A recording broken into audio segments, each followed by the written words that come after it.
I'm going to discuss the basics of network automation, and trust me, it's my sincere endeavor to break down the most complicated of the network automation jargons and present them to you in a very simple way.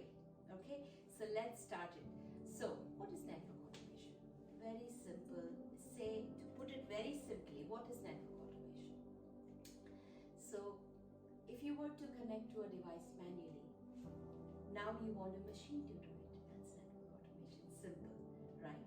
Now, if I want a machine to do it, I will need some apps, like we call it these days, or tools.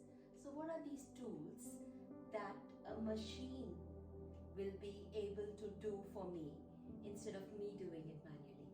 So these tools primarily which are available in the market are Ansible, IETS, Nornir, to name a few. So we'll just keep it simple. So let's pick up Ansible as our choice of tool to connect to the devices. Ansible, right? So now, if I were to connect to a device manually, what do we normally do? We just go to a CLI and we run the command, SSH username at the rate of IP address, and we provide the password. So we need to know the IP address of the device we need to connect to, and we need to know the credentials, the username and the password. Now, the exact same details we need to give to the machine to be able to connect to the device. So in Ansible as well, we need to define the IP address, which we define in a file called inventory file, and we need to furnish the username and the password, which will be the login credentials. We can either specify it in the playbook or in the inventory file, or you want to keep it safe, you can keep it in a vault where your credentials will be safe and they will not be visible to the people who will be running the script. So this is a very high level view. So we discussed what is network automation. If you want a machine to do a certain task for you, that's network automation. What tools are available out there? Ansible, IETS, NSO, Nornir, to name a few. Now, next step.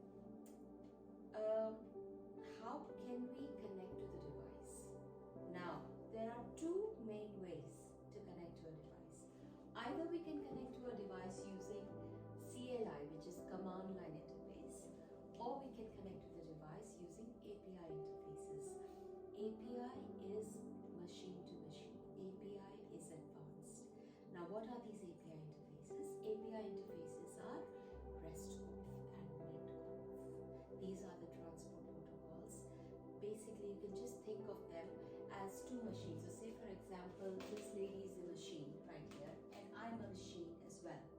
And if we both were to talk to each other, we will use something called API interface. Basically, the two main API interfaces are RESTconf and netconf, right? So CLI is just command line interface. You can either telnet into the devices or SSH. Telnet is phased out, so mostly we use SSH for security purposes. After telnet and SSH, we've got API interfaces, which is netconf and RESTconf. Now, if we use RESTconf,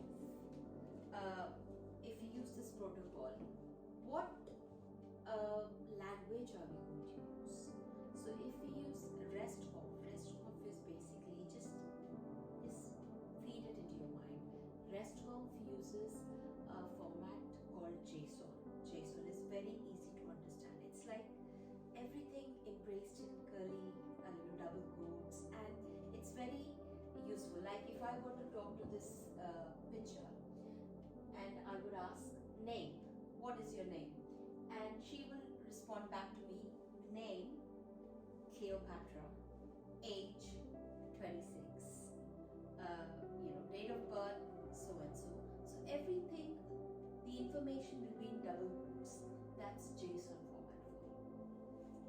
And If I were to talk to this lady in using netconf protocol, then she would reply to me in a language called XML. XML, if you look at it, guys, trust me, you've got to take my word for it. If you look at it, you will be like, oh my god, it's so complicated, what the hell is going on? But trust me, it's the most easiest language. There is something called tags. So it will start with start, and then there'll be a start and a backslash, basically ending that tag that started. That's all it is. So if you start anything, you've got to end it as well. Just think about it that way, and it's very simple. There's a beautiful hierarchy to netconf. So basically, if you were to go to, just to give an example, so if I were to ask the name and age, I will first go to your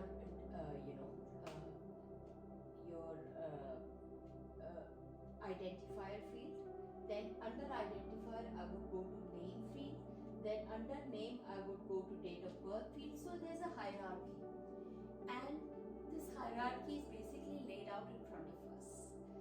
There are different, manuals out there. There's a lot of documentation out there. So if we extend this concept into the networking world, even in routers, they have a nice structure laid out to them. So if I want to connect to a router, if I want to go to the interfaces, if I want to browse down to the IP address, there's a nice structure, there's a nice hierarchy. And if you follow that hierarchy, you can get to any information that you want to gather, and you can just ask, define it in your template and get the information that you're after. As simple as that. So that was how we can connect to the devices. So basically it was CLI or API interfaces, which are RESTconf and netconf. Personally, my favorite is RESTconf. I'll tell you why. Now, if you connect to a device using CLI, it is good, it is simple.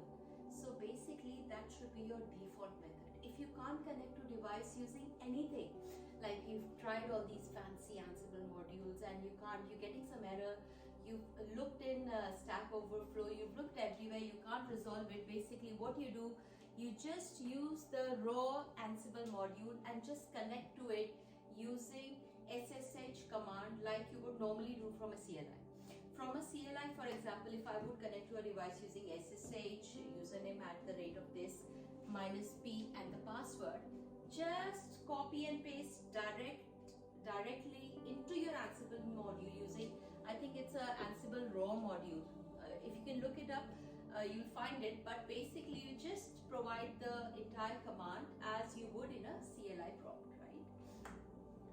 So that's the basic thing. That's your basically default method. If nothing works for you, just try that. Connect to a device simply using CLI, right? Now, what is the advantage of using API interfaces over CLI? There's a very big advantage over using RESTful interfaces or API interfaces, which is RESTconf, which is, if you use CLI, the output that you will get back is a simple blob of text. Like if I were to connect to this lady and I'll say, what is your name? She'll just give me some lines. Yeah, my name is Cleopatra, I am 26 years of age and my date of birth is 26 December. It will be just flow of lines, right? It will just be flow of lines. And if I want to further cherry pick certain information from the reply she has given me back, I need to do a lot of slicing and dicing. First, whatever blob of text she has sent me, I need to convert it into a structured data. Remember earlier I gave you an example, like if we use JSON,